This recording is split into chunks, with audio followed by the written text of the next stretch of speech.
Good afternoon. All right, come on. Good afternoon. Hello. All right. I know it's post-lunch, but we're going to get the energy up. It's really a pleasure for me, on behalf of the Chamber, to be back and to see all of you at our annual Aviation Summit. And it's a particular honor for me to get to spend a little bit of time with a guest who doesn't need much introduction, but Robert Isom, the President and CEO of American Airlines. You all know the decades that he spent in the aviation industry. You're watching what he's doing with innovation and growth at American. And I will say from a personal note, as I was telling Robert backstage, American's always had a special place in my heart. I grew up outside of Tulsa, where you have a major facility, and my grandfather retired as a painter from American Airlines. And I will say on behalf of my family, it was actually part of his retirement that allowed me to go back and forth from school to home when I was in college. Those travel benefits, right? The travel benefits were pretty good for a college kid who couldn't otherwise get home. So on behalf of my family, thank you, but on behalf of the Chamber, thanks for joining us today. Thanks, Neil. It's great to be here. I love talking about American, love talking about the industry. But in regard to Tulsa, that's still the world's largest commercial aircraft maintenance base. We have 5,000 mechanics there, and they do a good job taking care of our aircraft. They keep your planes up in a particularly busy season. So we just finished up Labor Day. How was the summer for American? Well, you know, we learned a lot since 2022. And at American, when I took over as CEO, look, we were coming off of a really tough quarter outside of the pandemic. And we set out to really focus on being the most reliable airline we could, and then returning to profitability, really reducing leverage, and getting the airline back running again. And we've done exactly that. We're reliable, profitable, and we've certainly made a nice step towards getting a balance sheet that really works. But in terms of reliability, I'll tell you, the summer's hard, always is, right? Especially with the heat that affected a lot of the country and other weather. But we did a great job. I think we're the most reliable airline in the business. And I've got to give a shout out to all those mechanics and pilots and flight attendants and agents that really helped carry the way. So I'm pleased with where we're at, but it was a summer, right, that had its share of difficulties as well. And we're going to have to get on top of those before we start looking out into the future. What are some of the difficulties that are topmost of mind for you? Well, I'll start with this, and it probably mirrors some of the comments you've heard earlier. Look, if you were pleased with this summer in terms of air transportation, I got to tell you, it's going to get a lot tougher. And if you weren't pleased, it's going to be a lot worse as we look forward, really because of a couple of things. We have to have some leadership within the FAA that's on a permanent basis. So look, we've got to get an administrator that is confirmed, not just appointed, but confirmed. And then we also have to get an FAA that really has the resources to do their job. And the reason I talk about next year being difficult is because, you know what? People want to fly. They want to fly more. And here we are talking about, putting in slot waivers in New York to be able to manage. Well, we're going to need a lot more than that as we go out into the next year. At American Airlines, I still have 100 regional jets that aren't flying that would like to be up in the air. And in places like DFW and Charlotte, we had issues down in Florida. We've got real issues in New York. I just think about the future, and before we can go, thinking about next gen this or that, we have to take care of business today, and that is making sure that our FAA is funded and has a reauthorization bill that isn't just a series of small extensions, and we have to have somebody that's leading the show that's going to be there for a long time. It's interesting when we think about the airline industry in the United States. We tend to think of it, I think most people think of it as, it's private sector led. Right. And of course it is, and you and the other major airlines. But it's also the case that in many ways it's a partnership with government, right? The ability to fly, from air traffic control to certifications to all the work that government does. You can't actually do that. Even if you wanted to, you couldn't step into their shoes for only the work that government can do. Right. So it really is government doing its part, isn't it? It is a partnership, and fortunately, we have so many people with just a history of not just cooperating, but everybody being, looking to the future to make aviation safer and to put more planes in the sky. And we've been incredibly successful at that. I know that Carsten Spohr earlier this morning talked about, the U.S. needs to lead because the rest of the world looks at us. And it's because of our record, not just in development of aircraft and engines, but it's because of how safe we are and what we're able to operate. Where else can you go in the world and take a look at the kind of hubs that we've developed here? In DFW alone, American has almost 900 flights a day, right? It's a lot of things to keep track of, but we know that there's more that can be done, technology that can be brought to bear.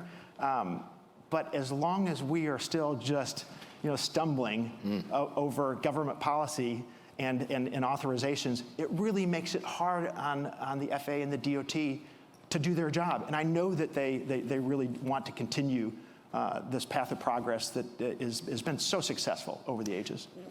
When you're plotting out the future for American and when you're thinking about the investments that you're making in technology and the upgrades that you're making and your ability to put even more flights through a place like DFW in a day, is a lot of the conversation some of the limitations that you have that are outside of your control? And do you think about the impact that has both for your business, but maybe even more importantly for your customers? Oh, I do. You think about the utility of a hub where you can have 5, 10 flights a day or even more to the same city. Just think about that from a customer's perspective, what that does to an economic region. But if you take a look over the last 20, 25 years, most flights take about 20% longer to fly. And so what does that do? It eats into the available space that you have in a day. There's only 24 hours in a day, so if flights take 20% longer, guess what? I'm going to fly a couple of flights less every day. So it's absolutely front and center.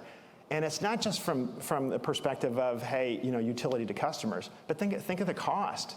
Your pilots, your flight attendants, your aircraft have to be up in the air that much longer. It's a much more expensive business to run. It's one that unfortunately results in higher cost to our customers. And then from a sustainability perspective, and I know that that's with oil prices at at $90 a barrel for Brent today. Look, we've all got to be, conservation minded from an economic perspective, but also from a sustainability perspective. And flying longer means you're going to be burning more fuel. Spend a little bit more, obviously, at $90, the cost impact. How do you think about managing that? What's the impact on American? What's the impact for me, a customer, for the other customers who are looking to book flights as we think about the holiday season? Well, look, a good rule of thumb is that every dollar of Brent crude, the increase, is about $100 million over the course of a year to American's P&L, and it's not too much different for the other big airlines. So it's something that we have to address. In the short run, we're still a supply and demand business. Okay, so there's capacity and there's pricing and there's only the number of passengers you have. It's going to result in revenue that hey, look what people are willing to pay. So it's really hard in the short run to actually pass costs on to customers. But ultimately that's what has to happen because we're a heavy fixed cost business and ultimately we have to make a profit. So in the short run, it really is, conservation. And, even in that, I can take a longer term look and say, hey, what are those things that we can do immediately? I know we look out to 2050 and net zero, but immediately, the kind of things that we can do are fly the shortest distances possible. So work with the FAA to make sure that we have the systems, the tools, the resources to do that, unclog the airspace. That's number one. Second thing is, and I see some of our sponsors here, go buy new engines because, look, at the end of the day, every new generation of engine, is going to save, probably on a unit basis, about 15%, 15 to 20% in terms of fuel burn. And so the last piece of that, those are things that we can do right now. The last piece of this is we've got to put our minds to sustainable aviation fuel. We've got some subsidization, through the blender's tax credit that is, I'm very, very thankful for, because that's been seed funding to get started. But we have to do more, because we're not on a path right now where we'll necessarily get to the goals that we need to. And in the short run, that's the way that we can really save in terms of the way we can conserve and ultimately reduce carbon emissions. So we've talked a little bit about the government's role and what the government can do. We've talked a little bit about the future and sustainability and the efficiency gains that can be made by the investments that American and other airlines are making. In the last couple of minutes that we have, I want to talk a little bit about how people are flying differently today. We were talking a little bit about this in the back, business travel, business plus leisure. Do you feel like you've gotten a kind of a good handle on the post-pandemic traveler? Do you see it further changing? What's your outlook? Well, we're getting there. Thankfully, travel it's been a really robust market over the summer. Demand is really strong. People are flying differently. I mean, you mentioned that you're going to be heading out to Tulsa over the Thanksgiving holidays. Yeah, I am.